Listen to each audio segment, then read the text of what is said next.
Hi everyone, my name is Miss Mendez, and today we're going to go over a math standard, numbers and operations in base 10. This is about a third grade standard. We're going to focus on using our place value understanding and knowledge we already have to round to the nearest 1 or 100, okay? The best way to look at rounding, in my opinion, is to go to a number line, right? We know that a number line starts, at a 0, and it counts its way up or down. Right now, we're just going to focus in the positive numbers and not worry about negatives, okay? So we have 0, 1, 2, 3, and it goes up to 10. We recognize these numbers 1 through 10. We know their values, their place values, and how much they're worth. They're whole. We see these numbers as whole. And now we just want to focus, like, if we have one of these numbers, can we round up or down? So let's take a look at this mountain, okay? Right now it's flat. We're on a flat pace, 1 through 10. I'm going to make it a hill. Perfect. So we see it's going up and then back down, right? We all know how a hill works. We have our numbers 0 through 10. Now let's plot a number, okay? I'm going to drag my red number. We'll just do red first. And I'm going to put it on 3. I want you to watch what happens when it's placed on a 3. Do you think with this incline of the hill, we're going to round up and make it a 10, or we're going to round down to 1 or 0? What do you think? Think about it. Is this 3 closer to 0, or is it closer to 10? Where's our marble going to land, right? Here we go. Boom. So let me play that again. It's kind of fast, I know. So we'll start it at the 3. I'm letting it go. It's going to show us which route it's going to round. Boom. So we now know 3 is closer to 0. We're going to round down to 0. Okay? Let me give you another example. Let's take our green marble, and we'll say 6, right? It's made its way up the hill. It's past 5. We're going to look at 6. Is 6 closer to 10 or 0? Do we round up or down? So if we're rounding down, it's going back down to 0. But if we're rounding up, it's going to make its way to 10. It's going to go higher, right? Let's drop our marble. Where'd it go? It went to the 10. I'll play it one more time for you. Hopefully, right? So here we go. Our marble's back at the 6, and it's going to show us where it wants to round. Does it want to go higher or lower? Is it closer to 0 or 10? Closer to 10. It's made the number 6 made its way to 10, right? We know that this whole number, 6 on the number line, is closer to 10. So we're going to round up to 10, right? Perfect. So let me show you something that is going to help better determine, okay? Because you may not always have a hill, but you will always have a midpoint, right? So on our hill, 5 is our midpoint. I'm going to put this blue dot on the 5. Where's it going to go? Stationary. It stays there. So when we are right in the middle, we have to do some thinking, right? Which we know how to do because we know our numbers 1 through 10. We recognize them. We could probably count to 1,000,000 if we need to. We are confident in our whole numbers, and we know their place values. So let's look at this. 5.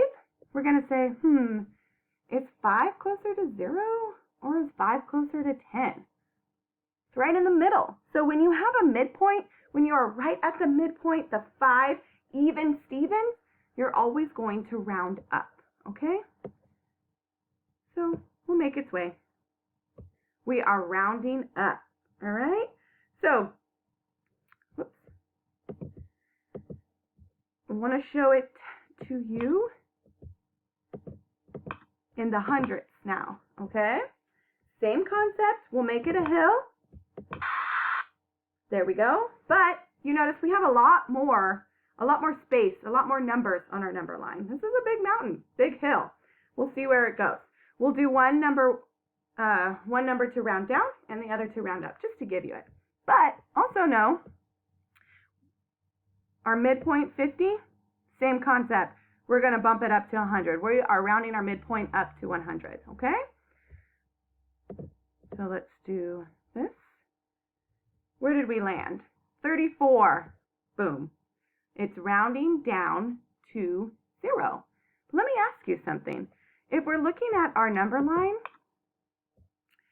30 to 40, and it landed on the 34, that would be 1, 2, 3, 4, 34.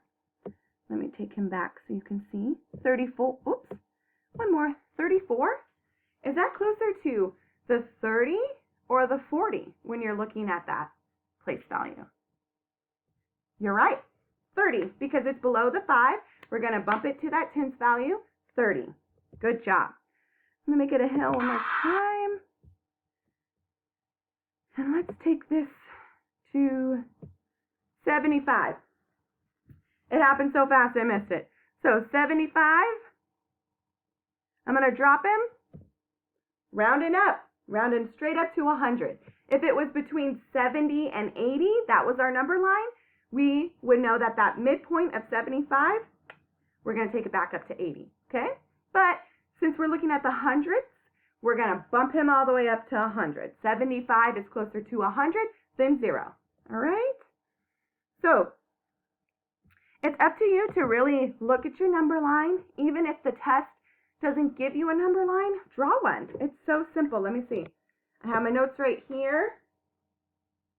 It's a line and lines. You could do it. You can always have this visual with you to better choose, like, which way is my marble going to land on the hill. Always want you to think about the hill.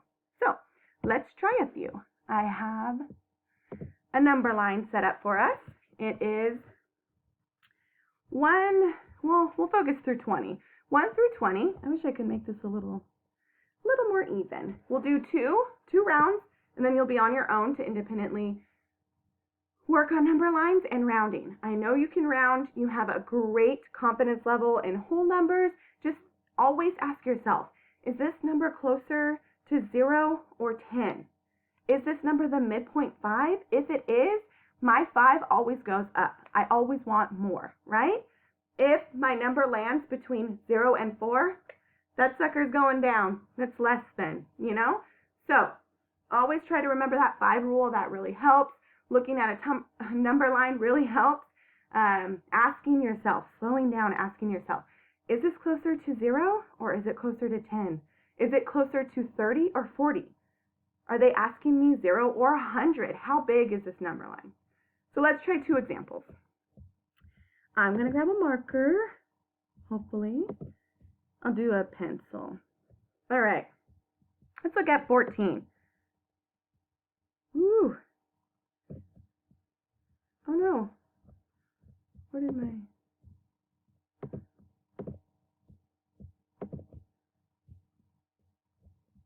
Okay.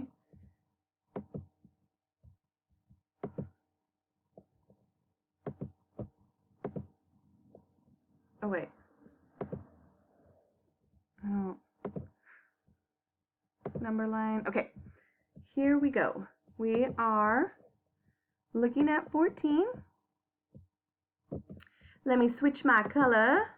I'm going to go blue to show you. We're going to look between... Ooh, this is in the way. No. Ugh. We're going to look between 0. We know... Here we go. Oh my... Okay, hang on a second, guys.